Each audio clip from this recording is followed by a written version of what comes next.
ટકાવનાર જો કદાચ આ જગતમાં કોઈ હોય તો એ દાતા છે. યાદ કરો ઇતિહાસને. ચિત્તોડગઢ થી છૂટતા રાણો રસળતો થઈ ગયો અને એ મહારાણા પ્રતાપ જ્યારે હળદી ઘાટના મેદાનમાં જલાલુદ્દીન અકબરના એ સાગર સેના કે નદીઓ હાલે ઉતાવળી જેના ઘર હર વાગે ઘેર આ તો પદશાહ હંદા મામલા જીવ સમદર હંદા ફેર કહો શાયર કેતા ઘડા અને મેરુ કેતા શેર આવા પદશાહ હંદા મામલા જીવ સમદર હંદા ફેર એ સમદરના ઘેરાવા જેવું જલાલુદ્દીન અકબરનું લશ્કર હળદી ઘાટના મેદાનમાં મહારાણા પ્રતાપ ઉતરે.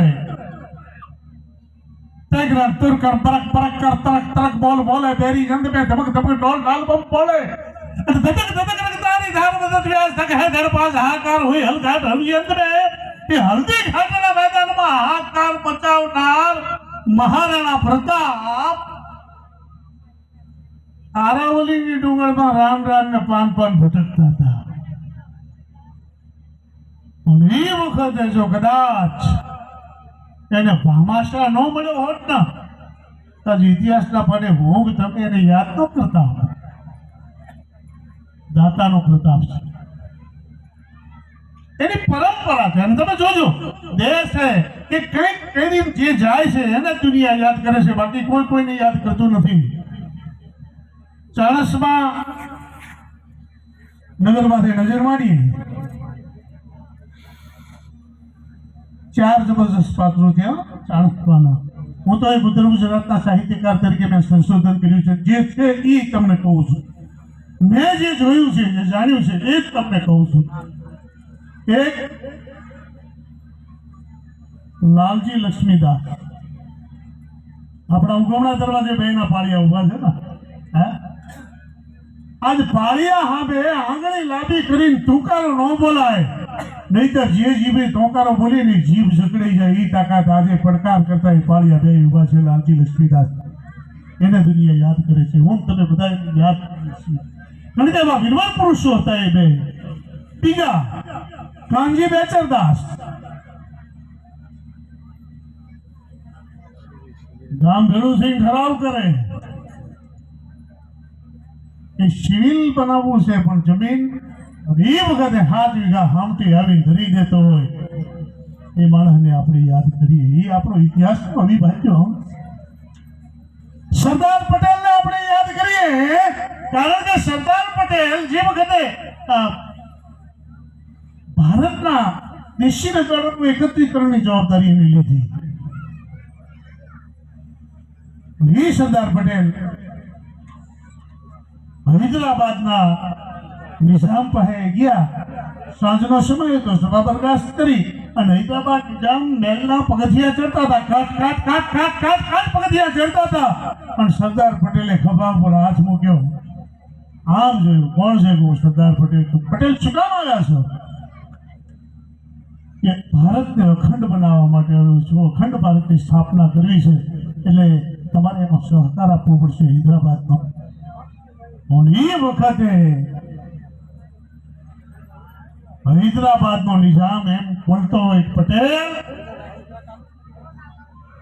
હૈદરાબાદ હિન્દુસ્તાનમાં ન પડે તો, અને મારી આ ઈચ્છા નથી તમારા ભેળા બેહવાની, એટલે તમે બીજે ગમે અહીંયા ફરી વળો, આ આશા છોડો. એ વખતે આ ગુજરાતની ધરતીનો એક પાટીદારનો દીકરો અને સરદાર પટેલ એમ કહેતા હોય કે સાંભળી લો નિઝામ, હૈદરાબાદ એ તો હિન્દુસ્તાનનું અવિભાજ્ય અંગ છે, પણ નિઝામ એવો નામો નિશાન રહેવા દઉં તો મારું નામ સરદાર પટેલ નહીં. આજે એ નિઝામના છોકરા છે ને એ તમને કહું ઓસ્ટ્રેલિયામાં ભેટા ચાલે છે. આ પાર્ટી એને આપણે યાદ કરી. સંગઠન શું છે, સહકાર માળખું શું છે, એનું જ્ઞાન મૂળમાંથી જ્ઞાન આપ્યું છે આત્મારામ મગન. મારા ને તમારા વચ્ચે રમતું એમને કોઈને યાદ નથી કરતું. આજે હું તમને કહું ને, આજ ભરતભાઈ આ પ્રસંગ આવે એટલે ઘણા એવું કહેનારા હશે કે ગાંડું છે, આ તો શું કામ આ બધું કરવું જોઈએ, હે હશે કહેનારા હોય. કારણ કે સોયો હોય ને એની આજુબાજુ તડકો હોય. દાતા જ્યાં બેઠો હોય હોમ પણ કોરમાં આંટા મારતા હોય. ગૌતમ, આ બધું તો અપનાવ્યું. અને ઘણા કહેતા હશે, ઘણી વાતો કરતા હશે, આમ છે તેમ છે, બની શકે. એ પછી તમને કહું, સરદાર પટેલને યાદ કરીએ છીએ, મારા મગનને. અરે કાળસમાં ને એ બજારમાં આપણે જે વડીલો છે, જે જીવે વર્ષોથી આઝાદીથી આઝાદીના હજુ ઘણા પાત્રો આપણી વચ્ચે બેઠા છે. આ લોકશાહીની શરૂઆત થઈ, ચૂંટણીઓની શરૂઆત થઈ ત્યારથી એટલું જ નહીં, એક કાળસમાં જ નહીં પણ સમગ્ર ગુજરાતમાં ફરી વળો, પણ એક એવો સાચો નિષ્ઠાવાન ધારાસભ્ય કદાચ આપણને મળ્યો હોય. પાટીદારનો દીકરો હતો વિક્રમભાઈ ધનજીભાઈ પટેલ. આ નિર્વિવાદ સત્ય છે, જેને કોમર્શિયલ બેંકની જેના આજે સ્થાપક તેને કહી શકાય. આપણી કોમર્શિયલ બેંકના દેવું હોય એને દુનિયા